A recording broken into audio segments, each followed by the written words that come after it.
evaluación y corrección. No sé el caso de ustedes, pero la evaluación y la corrección, la preparación de la evaluación y la corrección, me llevaba tanto tiempo, tanto tiempo. Entonces, queremos presentarles ideas em, diferentes de lo tradicional de la prueba escrita.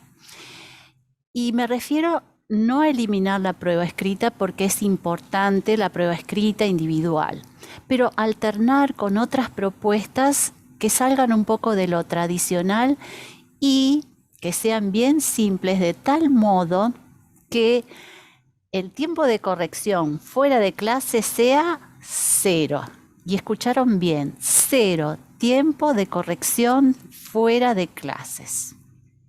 Así que vamos con la primera propuesta. Si ustedes se fijan en los libros aparece este icono que se refiere a las ideas o informaciones que se pueden tener en cuenta, que son interesantes y que se las titula con este destaque. En las páginas del libro aparecen allí dos destacados que generalmente, ¿qué pasa? Uno no alcanza a trabajar esto en clases, la biografía de Pitágoras, la vida de Gauss. Entonces, a ver, todo aquello que no se usa, reciclemos, tanto en la vida cotidiana como en el libro de matemática. Y entonces aquí aparece nuestra propuesta de evaluación. Aquello que no alcanzamos a trabajar en clases, pues propongámoslo a los alumnos, que ellos hagan una investigación y una exposición oral con PowerPoint. Y eso es muy importante tener en cuenta, que les pedimos una investigación no solo de la vida del matemático, sino cómo se relaciona con los temas de la matemática que están viendo. Y entonces en la exposición oral que van a hacer acompañados de un PowerPoint, es importante que pongamos 2 o 3 condiciones, ¿no?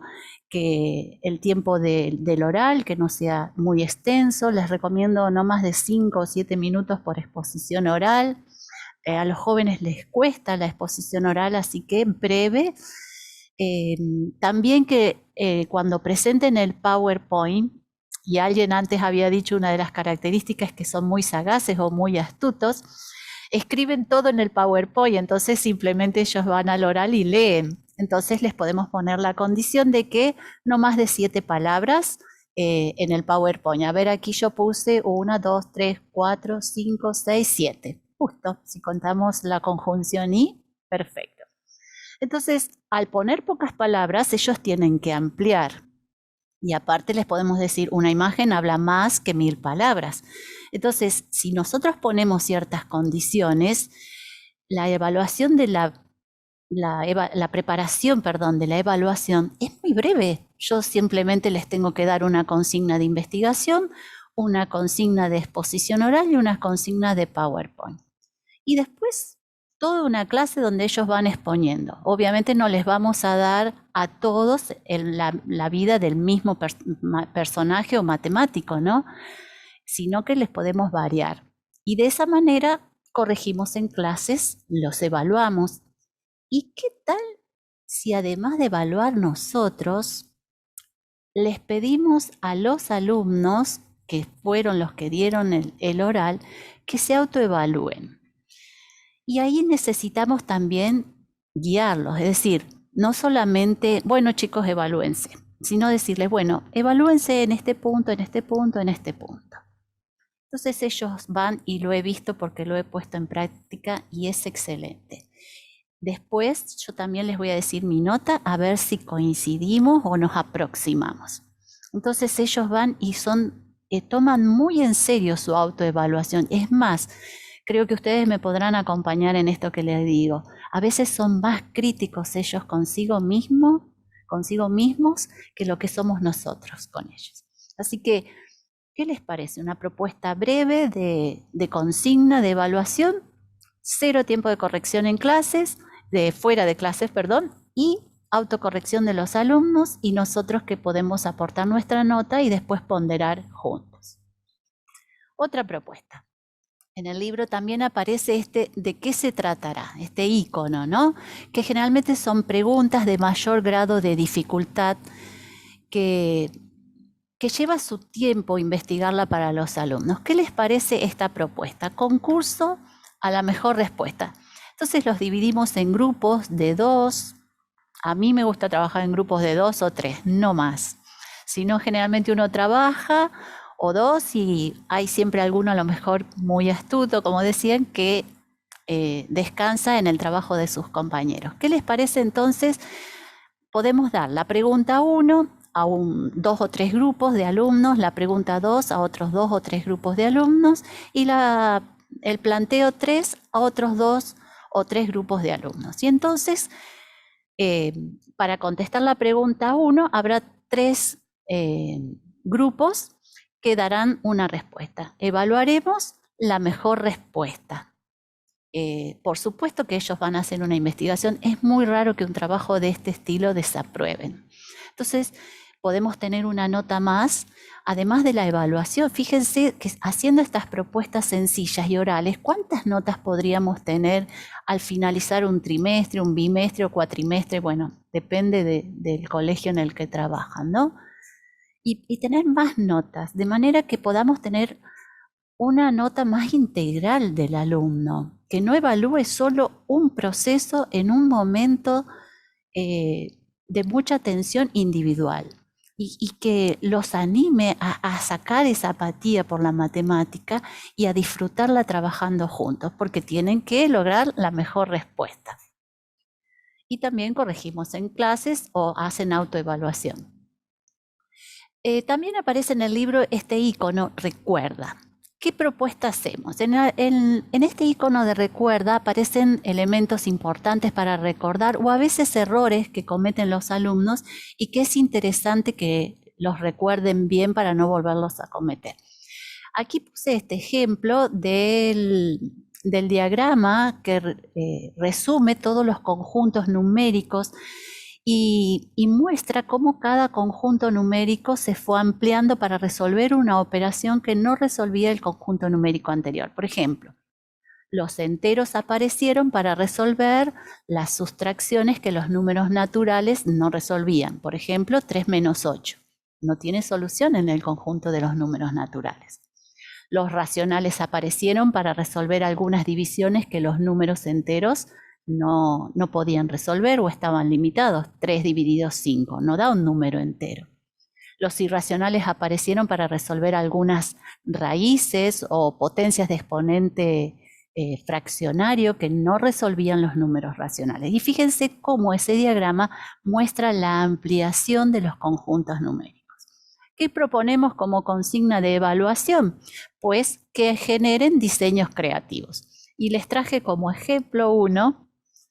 El año en que lo hicieron demuestra cuántos años hace que trabajo en la docencia. Pero bueno, este diseño les había pedido que hagan un logo, como si tuviesen que ponerlo en una revista, en una publicidad.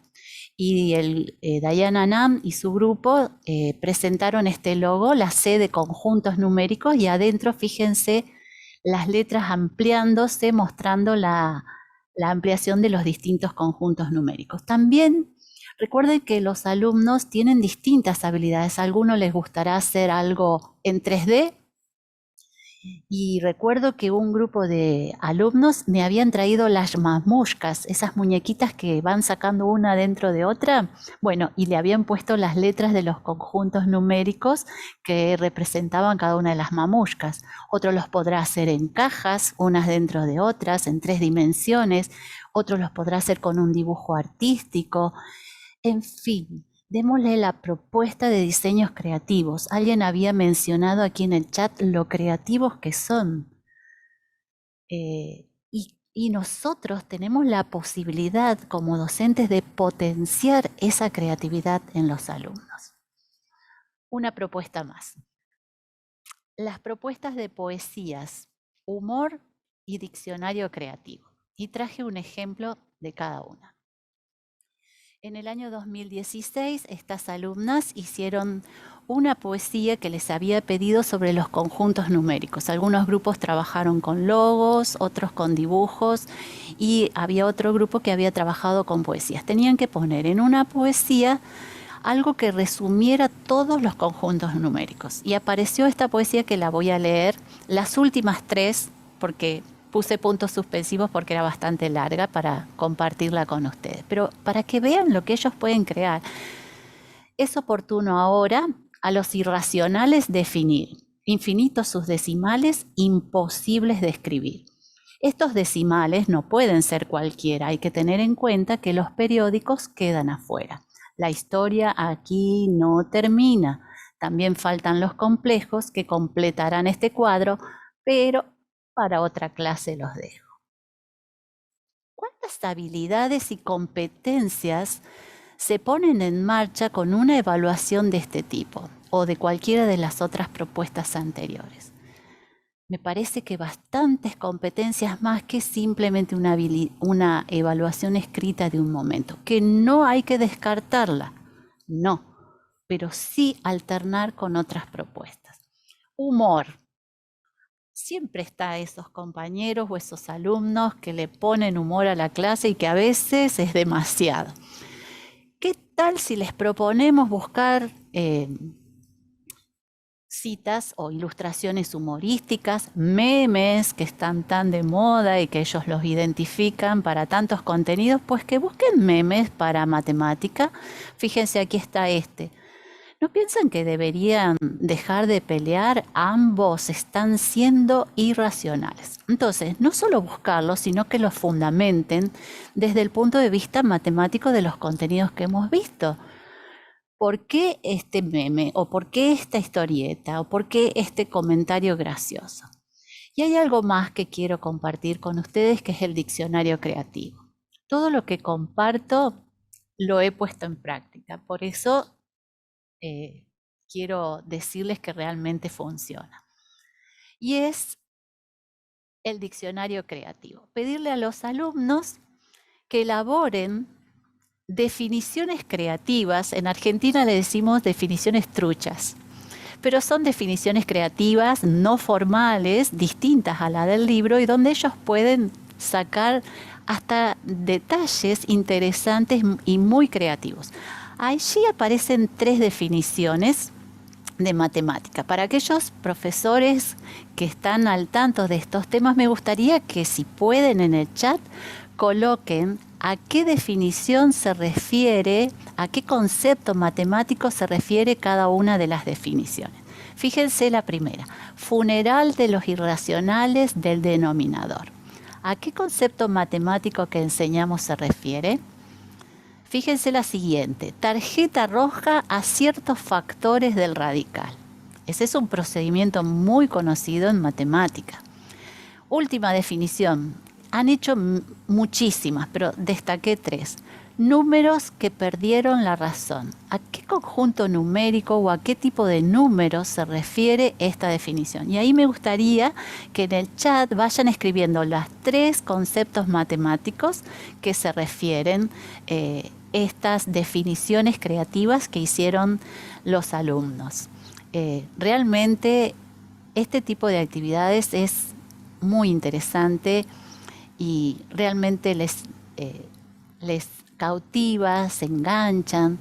Hasta se puede hacer un archivo de historietas humorísticas de los alumnos. Bueno, voy a ver si ya pudieron ir poniendo. Bien, racionalización es la primera. Bien, irracionales o números irracionales, la tercera es perdieron la razón porque no se pueden transformar en fracción o razón, que son sinónimos, ¿no? Y la segunda, no sé si todavía no se animan. Bien, la primera y la tercera, perfecto. Bien, hasta ustedes se engancharon, chicos, así que cuánto más nuestros alumnos. O sea, eso que están ustedes sintiendo y ese entusiasmo por participar es también lo que perciben los alumnos, lo que sienten, la emoción, la alegría, y es lindo que haya alegría en matemáticas. El segundo concepto, extracción de factores fuera del radical. Muy bien aprobados, todos los docentes son unos genios. Gracias por participar y acompañarme en este jueguito que les propuse y que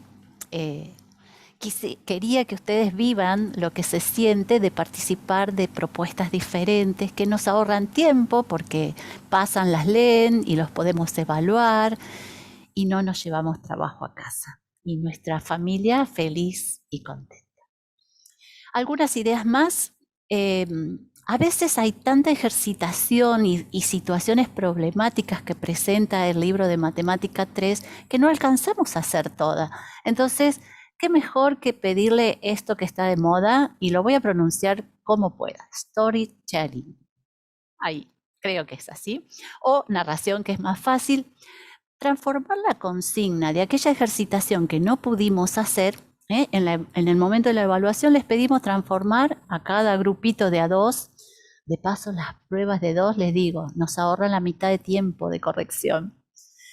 Pero hay que presentar, obviamente, actividades donde sea para pensar. En general, cuando son actividades creativas, les digo que se formen en grupos como ellos quieran, pero cuando son actividades donde entran en juego muchos conceptos matemáticos y se tiene que evaluar también el estudio, la comprensión cabal del tema, los agrupo por habilidades similares. Aquellos alumnos que tienen notas similares forman grupos de 2, los que tienen notas un poco más bajos forman grupos con los que tienen notas un poco más bajas. Pero es importante ser equitativos en eso. Así que se les puede pedir entonces aquella ejercitación que no alcancé a dar en clases, a trabajarla como una narración. Inventen una narración, un cuento, una historia, sin el final. Entonces, que el final sea la pregunta que plantea la situación problemática. Y entonces pedirles que además la resuelvan entre los dos. Es una actividad que no hicimos en clase y por supuesto vamos a tener consideración al evaluar. También se puede trabajar desde la interdisciplinariedad con los profesores y los docentes de lengua, ¿no? Así que, bueno, una propuesta más. Y por último, el contenido digital. El contenido digital es muy interesante para los alumnos. ¿Y cómo puedo evaluar el contenido digital si es cuestión de mirar un video? Pues puedo pedirles que vean el video y en clases lo expliquen con el audio silenciado. Entonces ellos tienen que hacer una locución similar a la que aparece en el video con sus palabras y también podemos decirles, bueno, pero estén atentos que puedo hacerles alguna pregunta que profundicen lo que están explicando. Entonces van a tener que hacer una dedicación especial para poder explicar ese video sin audio con sus palabras y saber que puede aparecer una pregunta. Entonces los invito a ver este video con audio sobre el cubo de un binomio, que está en YouTube, lo pueden encontrar y es parte del contenido digital del libro Matemática 3.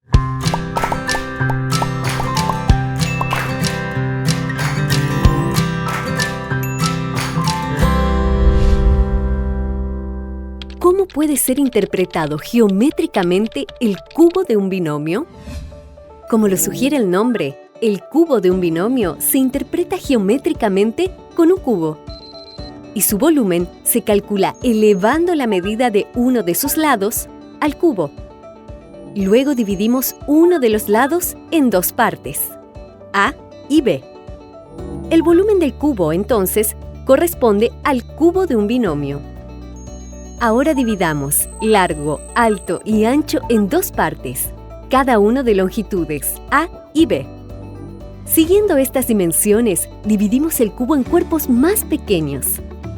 Ahora quedan diversos cuerpos. Veremos cuántos y cuáles son. El cuerpo amarillo es un cubo de lado B y su volumen es B a la tercera. En verde hay tres cuerpos equivalentes, con dos lados que miden lo mismo, B y uno que mide A.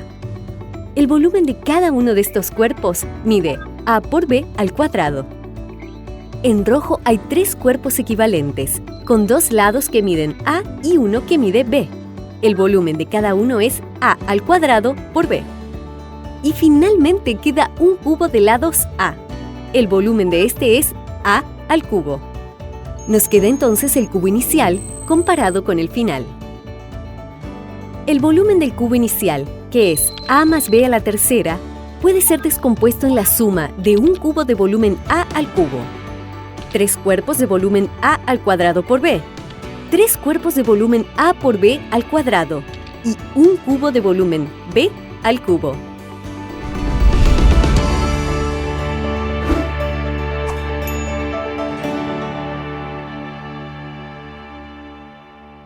Bien, si ustedes se fijan en ese video, si le sacamos el audio, les podemos preguntar a los alumnos cuando aparecen los cuerpos, fíjense que en la descomposición no aparece cuál es el lado A y cuál es el lado B. Entonces podemos preguntar, ¿y cuál sería el lado A y cuál sería el lado B? Así que es interesante trabajar con el contenido digital y es muy atractivo para los alumnos. Por último, la última parte de este bloque, quería referirme a la corrección, sobre todo cuando hacemos correcciones escritas. ¿Qué evidencia un error? Por mucho tiempo siempre vi el lado negativo del error, una equivocación del alumno. Y sin embargo, hay muchas cosas positivas que pueden verse a partir de un error.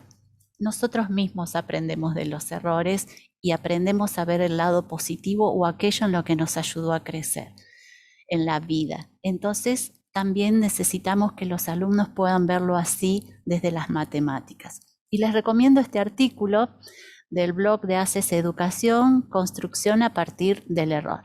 Hoy se llevan un montón de artículos para leer. Por favor, acuérdense que esto es un proceso, no un suceso, que no es así, wow, una varita mágica que leo todo.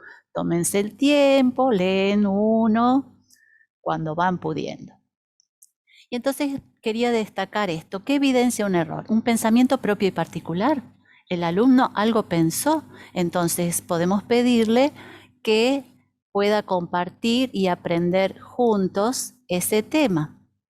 Que piense cómo lo compartió, cómo lo pensó, cómo es que tuvo esa idea, aunque sea equivocada. Van a ver que otros alumnos van a decir, yo pensé lo mismo, y entre todos trabajar el error. El pensamiento particular. La existencia de una actividad productiva. Es importante que entender que en todo error también hay una parte que estuvo bien hecha. Y bueno, entonces aquello que estuvo bien, podemos pedirle en la siguiente clase, después de la evaluación, que pase y explique cómo fue que lo pensó, o ahí mismo cuando entregamos las evaluaciones, ¿no? Exponer ese ejercicio que hizo de una manera correcta. Otra cosa que es importante tener en cuenta, que el error es una producción del alumno que a nosotros nos parece fallada, equivocada. No es que nos parece, es. Pero a ellos no les parece equivocada, pero que se mejora reflexionando, y siempre se puede mejorar, siempre se puede trabajar. Entonces, al corregir, ¿qué tal si en vez de cruces y en rojo ponemos preguntas? ¿Por qué pensaste esto así? ¿Por qué trabajaste de esta manera? ¿Qué fue que te hizo pensar que podías hacerlo de esta manera? O preguntas más cortas, un signito de pregunta con alguna palabra clave. Y entonces pedirle que para la siguiente clase trate de investigar o buscar con sus compañeros o con alguien que le pueda ayudar a encontrar la respuesta a esas preguntas y plantearla, y poder mejorar la nota de esa evaluación escrita. Y otra cosa que me dio mucho resultado es resaltar las cosas positivas. Generalmente marcamos, y la prueba aparece marcado todo lo que se equivocó. ¿Qué tal si ponemos y resaltamos: genial, esta idea estuvo muy buena, este proceso estuvo muy bien razonado, adelante, emojis que se usan? Yo sé que a los profesores de mayor edad nos cuesta, pero es importante que nos digan las cosas positivas. Si a nosotros los docentes nos gustan que nuestros directivos se acerquen y valoren las cosas positivas, ¿cuánto más nuestros alumnos? Y es más fácil que fortalecidos desde lo positivo crezcan y aprendan mucho más.